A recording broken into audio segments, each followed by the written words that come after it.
Hi, it's me Nikhil, and today's video is all about the third chapter of class 10 math linear equation in two variables. So let's start. तो first of all हमें यह देखेंगे कि class 8 तक हमने linear equation one variable पढ़ा, उसमें हम सॉल्व करना सीखे।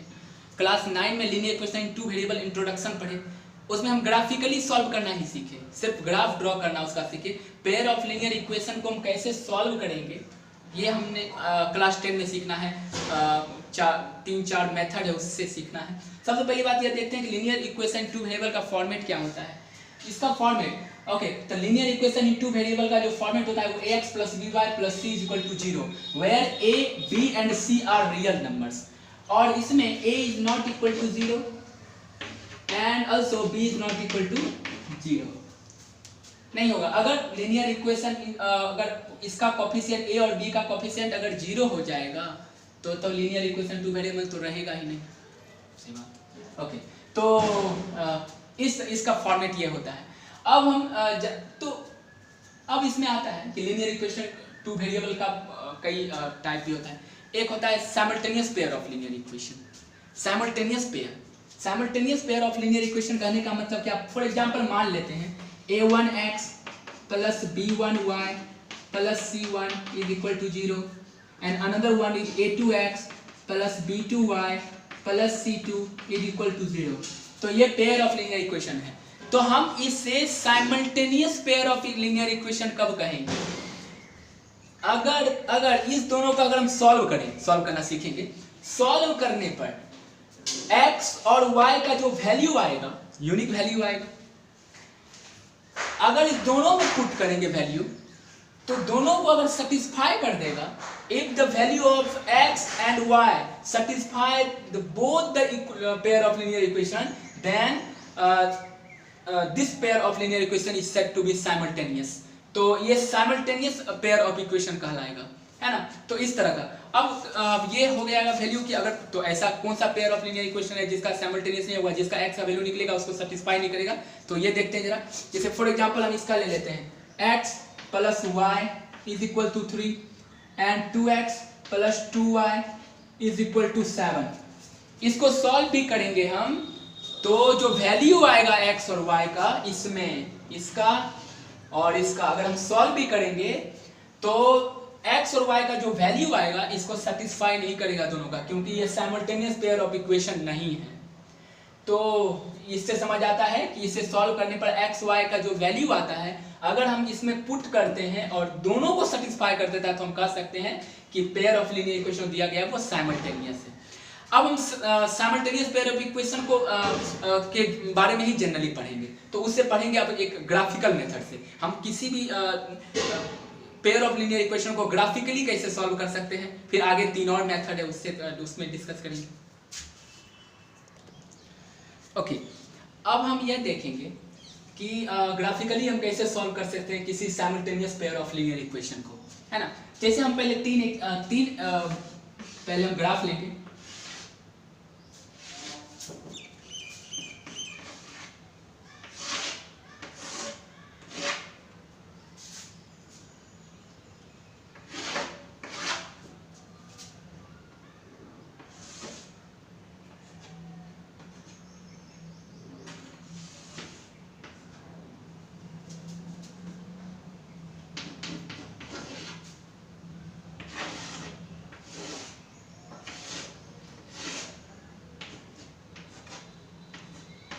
ओके, अब इससे तीन ग्राफ को हम शो करते हैं। पहले में हम देखते हैं कि हम जानते हैं लिनियर इक्वेशन जो होता है हमेशा लाइन को ग्राफ पे रिप्रेजेंट करता है।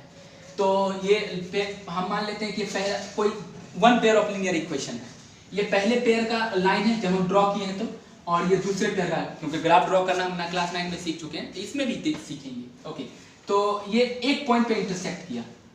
इसका मतलब यह है कि जब कोई line when two line intersect at a point, that means वो simultaneous pair of linear equation तो है लेकिन उसका जो सॉल्यूशन है वो यूनिक है। मतलब एक ही x का और y का एक ही वैल्यू होगा, तो उसे हम कहते हैं यूनिक सॉल्यूशन। तो इसमें होगा यूनिक सॉल्यूशन। यूनिक सोल्यूशन होगा। यूनिक सोल्यूशन करने का मतलब यह है कि इसमें एक ही वैल्यू, एक ही x और y का यूनिक वैल्यू होगा जो दोनों पेयर ऑफ लीनियर इक्वेशन को क्या करेगा, सेटिस्फाई करेगा, मतलब एक ही पॉइंट पर सेटिस्फाई करेगा।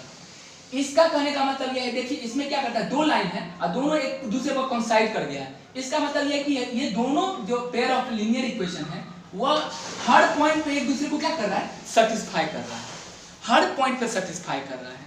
तो इसका मतलब यह है कि ये simultaneous pair of linear equation तो है ही, simultaneous pair of linear equation ये है, लेकिन इसका जो x और y का वैल्यू है वो इनफिनिट है, इनफिनाइट नंबर ऑफ सॉल्यूशन होगा इसका। Unique solution, infinite number of solution.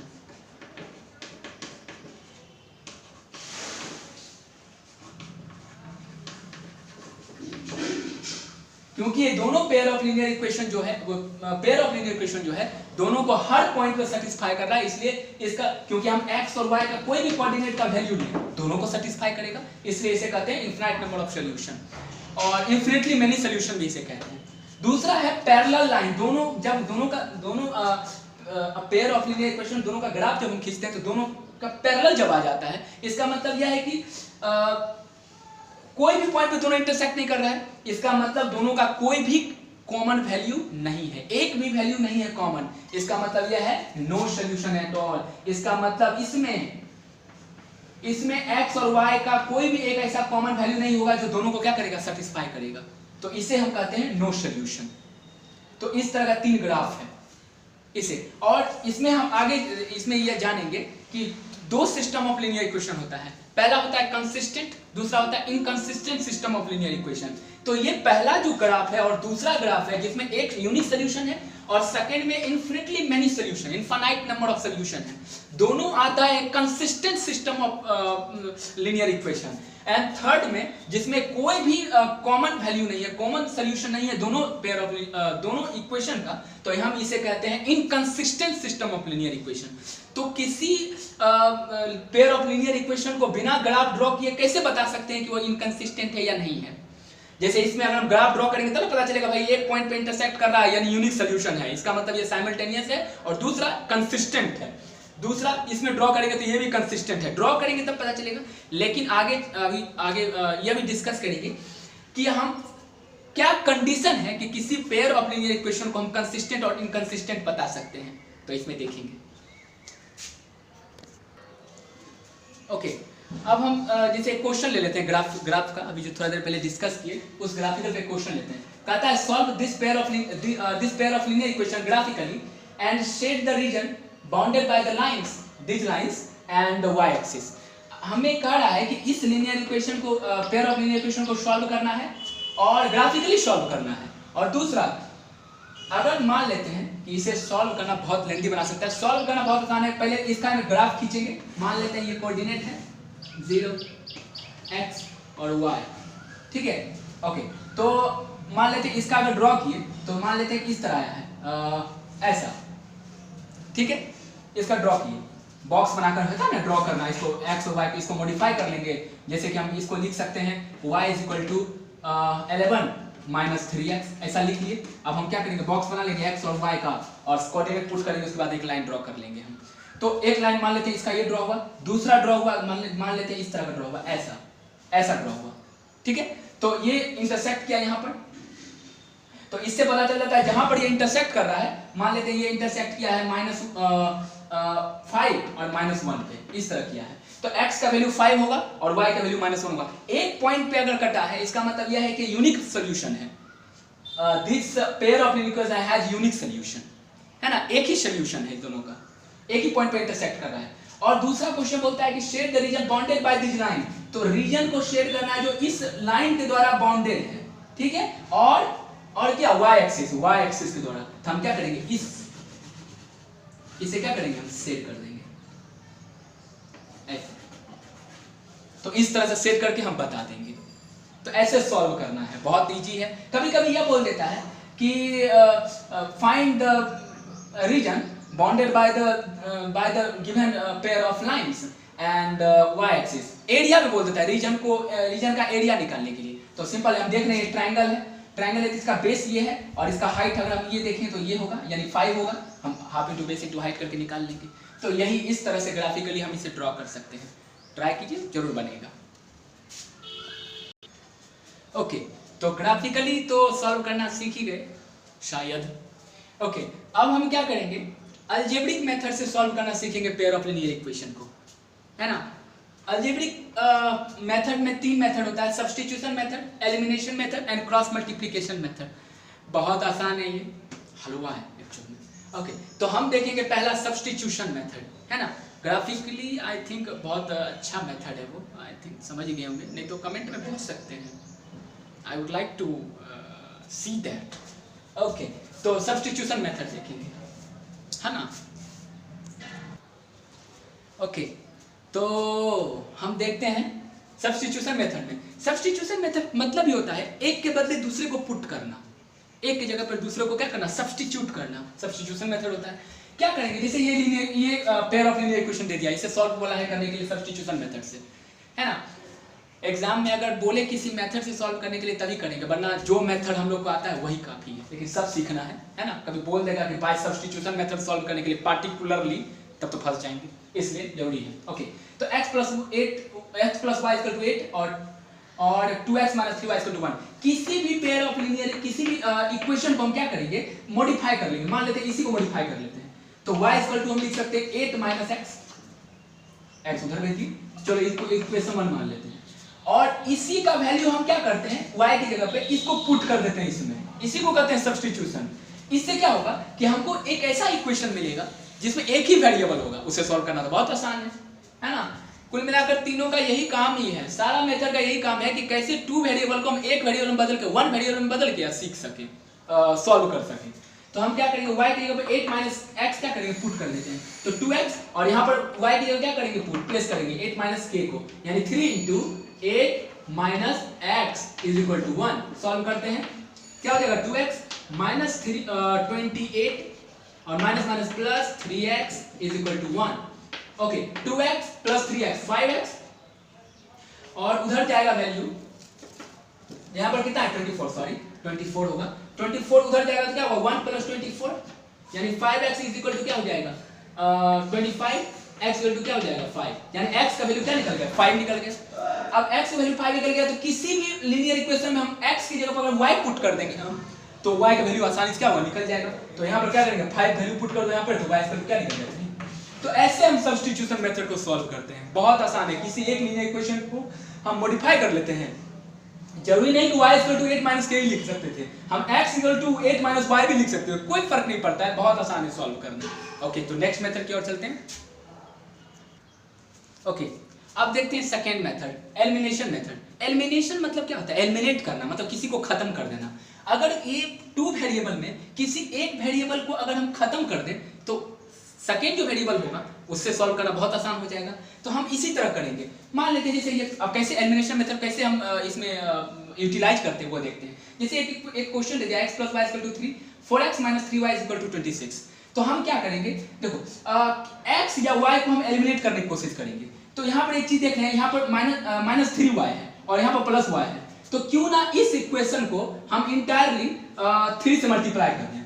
3 से मल्टीप्लाई क्यों किए, क्योंकि अगर हम 3 से मल्टीप्लाई करेंगे तो y 3y हो जाएगा, +3y और -3y है, दोनों को ऐड करेंगे तो y 3y + 3y -3y तो एलिमिनेट हो जाएगा, तब तो x का ही टर्म बचेगा, सॉल्व करना बहुत आसान हो जाएगा। तो पहले क्या करेंगे, हम ऐसा लिखेंगे कि पहले लैंग्वेज किसे लिखेंगे, multiplying equation first by 3 and adding to the equation 2, ऐसा लिखेंगे, ठीक है। तो पहले मल्टीप्लाई करते हैं, तो 3x इंटायरली मल्टीप्लाई करेंगे और प्लस 3y = 9। अब इसमें हम क्या करते हैं, ऐड करते हैं, ऐड करेंगे तो हम जानते हैं +3y -3y खत्म, कैंसिल आउट हो जाएगा, 4x + 3x 7x, और 26 और 9 कितना हो जाएगा 35, यानी x वैल्यू क्या हो जाएगा 5। तो x का वैल्यू क्या निकल गया 5 निकल गया। अब किसी भी लीनियर इक्वेशन में अगर हम x से y x = 5 अगर हम पुट कर देंगे तो y का वैल्यू आसानी से फाइंड आउट कर लेंगे। तो एलिमिनेशन है, जरूरी नहीं है कि हम y को ही एलिमिनेट करते हैं, मुझे कन्वीनियंस लगा क्योंकि ऐड करेंगे खत्म। हम यहाँ पर x को भी एलिमिनेट कर सकते थे, इसको क्या करते 4 से मल्टीप्लाई कर देते और सब्ट्रैक्ट कर देते, बस 4x खत्म हो जाता, एलिमिनेट हो जाता। तो एलिमिनेशन मेथड यही करता है, किसी एक वेरिएबल को क्या कर देना है, एलिमिनेट कर देना है, ताकि सॉल्व करना आसान हो जाए। ओके, लास्ट मेथड देखते हैं, क्रॉस मल्टीप्लिकेशन मेथड। नाम से ही पता चलता है क्रॉस मल्टीप्लिकेशन, इसमें एक जगह क्रॉस मल्टीप्लाई करना पड़ता है, इसलिए इसका नाम क्रॉस मल्टीप्लिकेशन मेथड है। और ये कुछ नहीं, ये एक्सपेरिमेंटल मेथड है। एक्सपेरिमेंटल, एक्चुअल में सब मेथड तो एक्सपेरिमेंटल ही होता है, ये कुछ ज़्यादा ही एक्सपेरिमेंटल है। चलो देखते हैं जरा, अब इसे हम कैसे सॉल्व करेंगे। मान लेते हैं कि मेरे पास ये पेयर ऑफ लीनियर इक्वेशन है, इसमें क्या करेंगे, कोई भी पेयर ऑफ लीनियर इक्वेशन देगा, इसको इस फॉर्मेट में चेंज करना ही पड़ेगा, तभी सॉल्व होगा, इसलिए इसे लेना पड़ा यहाँ पर। अब जैसे हम क्या करेंगे, पहले इसका जो फॉर्मेट होता है वो इस तरह का कुछ होता है,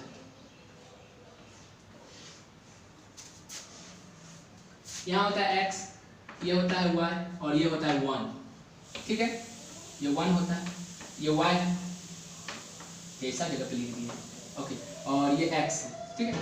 और यहाँ पर क्या होता है, इसका तरीका याद रखने का, BC AB, BC मतलब B1 B2, C1 C2, A1 A2 और BC AB यानी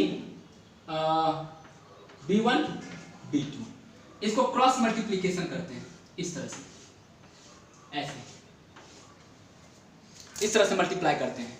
और कहीं ना कहीं यहाँ पर जो जंक्शन है, यहाँ पर इक्वल का साइन है, मतलब ये आपस में ये इक्वल ये एक्सप्रेशन है। तो इसे हम आगे सॉल्व कैसे करेंगे ये जरा देखेंगे। तो सबसे पहले बात क्या करेंगे हम, x, ओके, ऊपर से मल्टीप्लाई करेंगे, B1 into C1 C2, sorry B1 C1 C2 minus, इसलिए वरना अगर उल्टा हो जाएगा तो ये साइन उल्टा आ जाएगा, तब गलत हो जाएगा तब भी। तो इसे केयरफुल रहना है, पहले ऊपर से मल्टीप्लाई करना है, फिर माइनस, फिर इस तरह मल्टीप्लाई, है ना।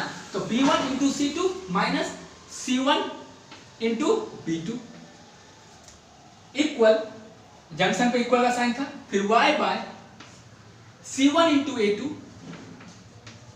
Minus C2 into A1 equal to 1 by A1 B2 into, sorry minus A2 B1। तो ये इस तरह से हम क्या कर सकते हैं, निकाल सकते हैं x और y का वैल्यू। तो यहां पर देख रहे हैं, ये हम इसका कॉपी, ये सब तो कॉफिशिएंट है, हमको कोई भी पेयर ऑफ लीनियर इक्वेशन देगा, उसका A1 B1 C1 कंपेयर करके निकाल लेंगे, A2 B2 C2 कंपेयर करके निकाल लेंगे और इसमें पुट कर देंगे। तो इसमें पुट करने के बाद हम देखते हैं कि ये इक्वल है इसकी, और आपस में सब तीनों इक्वल है। तो हम एक बार इसको इसके बराबर लिखेंगे, इक्वल लिखेंगे, और एक बार y का जो एक्सप्रेशन है वो कांस्टेंट टर्म के बराबर लिखेंगे। तो दोनों का हमको x और y का वैल्यू आसानी से निकल जाएगा। इसे हम सॉल्व करके बताते हैं कैसे करेंगे इसमें। ओके, तो हम अब क्या करेंगे, इस पेयर ऑफ लीनियर इक्वेशन को सॉल्व करेंगे बाय क्रॉस मल्टीप्लिकेशन मेथड। तो सबसे पहले बात हम क्या करेंगे, इसको थोड़ा सा चेंज कर लेते हैं। इसको चेंज करेंगे तो x plus y minus 8 is equal to 0, है ना। ax plus by plus c1 plus c is equal to 0 के फॉर्मेट में लिखना पड़ेगा क्रॉस मल्टीप्लिकेशन मेथड के लिए। और इसे हम लिख सकते हैं 2x minus 3y minus 1 is equal to 0, ठीक है, लिख लिए। अब हम क्या करेंगे, कंपेयर करेंगे किससे, ये मान लेते हैं क्या है, a1 x plus b1 y plus c is equal to 0, और ये है a2x plus b2 y plus c2 is equal to 0, है ना। तो कंपेयर करेंगे, तो यहाँ पर x यहाँ पर कुछ नहीं, तो 1 है कोएफिशिएंट, यानी a1 is equal to x, sorry 1। उसी तरह b1 इज इक्वल टू 1 और c1 is equal to -8। Second अगर बात करें तो a2 इज इक्वल टू क्या होगा, 2 and b2 is equal to -3, compare करें -3, और c2 इज इक्वल टू -1 ले लिए। अब क्रॉस मल्टीप्लिकेशन मेथड में आते हैं, तो इसे हम कैसे लिखेंगे, x y 1 a1 sorry bc ab ऐसे करके याद रखना है, b1 b2 c1 c2 a1 a2 और b1 b2, ठीक है, क्रॉस मल्टीप्लिकेशन। यहां पर हम क्या करेंगे, सबका वैल्यू पुट कर देंगे। तो वैल्यू पुट करते हैं, तो x बाय क्या हो जाएगा, b1 है, b1 कहां है 1, और नीचे कितना है b2 कितना है -3। उसके बाद इसमें पुट करेंगे C1 में C1 कितना है -8 और C2 कितना है -1। फिर आगे बढ़ाएंगे Y BC AB A1 कितना है 1 और A2 कितना है 2 और उसी तरह फिर आगे बढ़ेंगे 1 उसके बाद क्या है B1 कितना है 1 और B2 कितना है -3 इस तरह। और दोनों क्या करेंगे क्रॉस मल्टीप्लिकेशन करेंगे इस तरह, ऐसे सॉल्व करेंगे। तो सॉल्व करते हैं, पहले इसे हम थोड़ा सा मिटा देते हैं। ओके, अब यहां पर देखते हैं हम क्या लिख सकते हैं x बाय 1 इंटू -1 माइनस देंगे और माइनस प्लस 8 3 जा 24 equal to y is equal to y by 8 into 2 -60 minus -1 into -1 into 1 and equal to 1 by 1 into -3 minus 2 into 1 -2 इस तरह।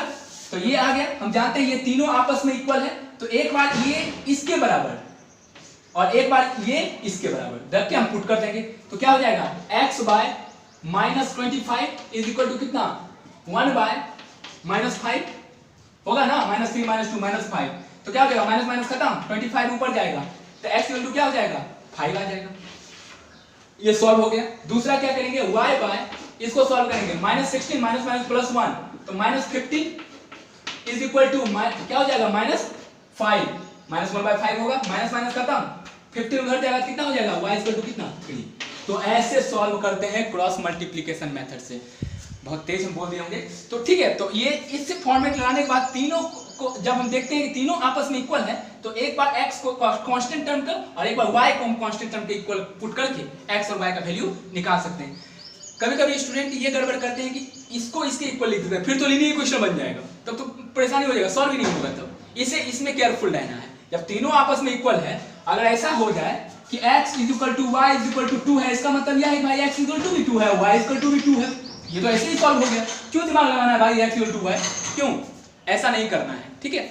तो इस तरह से क्रॉस मल्टीप्लिकेशन मेथड से हम सॉल्व करते हैं। Okay, so next point. Okay, अब हम यह देखेंगे कि कोई भी pair of linear equation consistent कब होता है और इनकंसिस्टेंट कब होता है। जैसे कि ग्राफिकल मेथड के दौरान हम यह डिस्कस किए थे कि जैसे कि अगर कोई लाइन अगर एक पॉइंट पे इंटरसेक्ट करता है तो वो क्या होता है कंसिस्टेंट होता है, उसका यूनिक सोल्यूशन होता है। कोई कोइंसाइड कर जाता है तो उसका हर पॉइंट पे दोनों वो सेटिस्फाई करता है, तो इन्फिनिटी मैनी सोल्यूशन होता है तो वो भी इनकंसिस्टेंट होता है। और तीसरा जो था वो पैरेलल रह जाता है। पैरेलल होता है इसका मतलब कोई भी कॉमन सोल्यूशन नहीं है। अगर कोई भी कॉमन सोल्यूशन नहीं, इसका मतलब यह है कि वो inconsistent system of linear equation है। लेकिन विदाउट ग्राफिकली हम कैसे बताएंगे कि कौन सा कंसिस्टेंट और इनकंसिस्टेंट, तो उसका कंडीशन देखते हैं। For consistent linear equation, consistent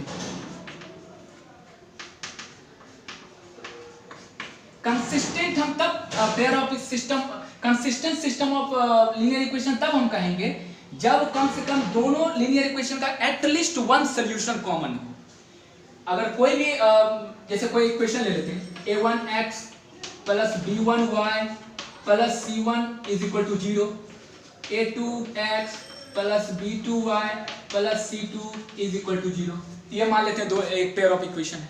तो ये दोनों कंसिस्टेंट कब होगा जब दोनों का एटलीस्ट कम से कम एक कॉमन सोल्यूशन होना चाहिए, तभी होगा consistent system of linear equation. तो इसका अब जानते हैं कंसिस्टेंट में भी दो तरह का कंडीशन होता है। पहला जब यूनिक सोल्यूशन हो और दूसरा इनफिनिटली मेनी सोल्यूशन हो।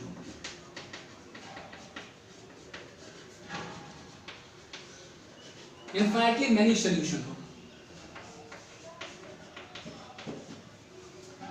इनफिनिटली मेनी सोल्यूशन होगा तब ये यूनिक सोल्यूशन होगा, और इनफिनिटली मेनी सोल्यूशन होगा तो वो कंसिस्टेंट पेयर ऑफ इक्वेशन होगा। तो यूनिक तब होगा कंडीशन जब a1 by a2 is not equal to b1 by b2। अगर ये आ जाए मतलब हम कोई भी पेयर ऑफ लीनियर इक्वेशन में इससे कंपेयर करके a1 b1 c1 a2 b2 c2 निकाल लेंगे और देखेंगे कि वह यूनिक है कि नहीं है। चेक आउट करने के लिए बोलेगा कि यूनिक है या नहीं है। तो A1 by A2 और B1 by B2 का रेशियो निकालेंगे, देखेंगे दोनों इक्वल है कि नहीं। अगर नहीं इक्वल होगा तो यूनिक होगा। और अगर A1 by A2 is equal to B1 by B2 is equal to C1 by C2 आ जाए, अगर ये आ जाए, अगर हम रेशियो निकालें A1 by A2, B1 by B2 और C1 by C2 का तीनों आपस में इक्वल आ जाए तो इनफिनिटली मेनी सॉल्यूशन का ये कंडीशन होता है ना। और थर्ड में जो होता है इनकंसिस्टेंट, सेकेंड में होता है inconsistent system of linear equation, inconsistent system of linear equation, inconsistent system.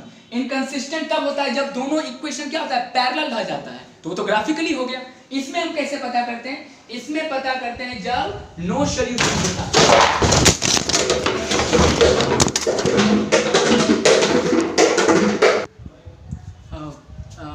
Terrace पे हैं इसीलिए हवा चला जोर से, बस गिर गया। ओके, तो आगे देखते हैं। इनकंसिस्टेंट सिस्टम ऑफ इक्वेशन करने का मतलब नो सॉल्यूशन एट ऑल, जब लाइन पैरेलल रह जाता था तो वह इनकंसिस्टेंट सिस्टम का एक कॉन्सेप्ट होता है। जैसे कि infinitely no solution at all, अगर ले लें नो सॉल्यूशन।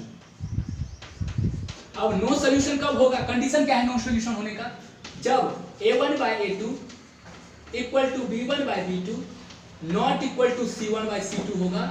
तो हम कह सकते हैं, इसे जब हम निकालेंगे तो हम कह सकते हैं कि ये क्या है, नो सॉल्यूशन एट ऑल, ये कंसिस्टेंट यानी ये inconsistent system of linear equation होगा। ये कहेगा फाइंड आउट करने के लिए, शो करने के लिए, तो हम ऐसे निकाल के शो कर देंगे इसे। ओके, तो I hope you may like it, may be not. और नेक्स्ट वीडियो में हम जो बहुत ही थोड़ा इम्पोर्टेंट और डिफिकल्ट जो पेयर ऑफ लीनियर इक्वेशन उसे सॉल्व करके हम डालेंगे। तो okay, so keep learning and see you, I hope, शायद।